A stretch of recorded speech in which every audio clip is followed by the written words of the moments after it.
Bueno, pareceume que era un experimento moi interesante, non? Intentar trasladar o que é habitualmente o instrumento de traballo dun fotógrafo, neste caso, bueno, unha empresa a Diapo que se dedica a proxectos profesionais, poñer en manos amateurs ese instrumento que les usan habitualmente e desde un punto de vista probablemente moitísimo máis alonxado do que é digamos, a nosa experiencia común, non?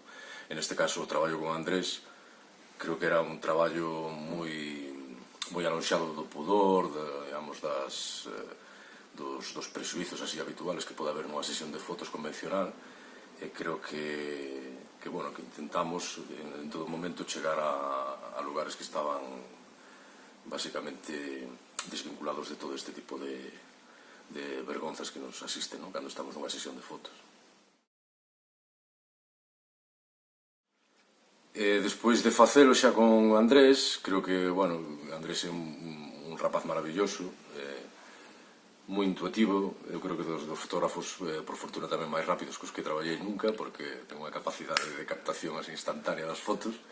Non sei se teremos material suficiente, pero notase que é creativo, que é moi rápido, é moi interactivo, sobre todo neste caso comigo, o suxeito co que traballa.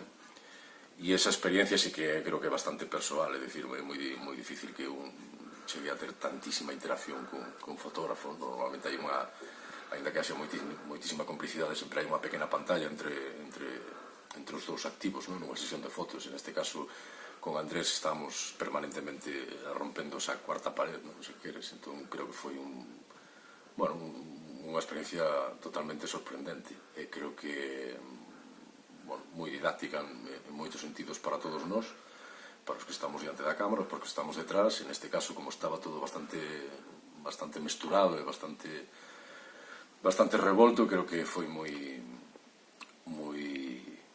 interesante para todos.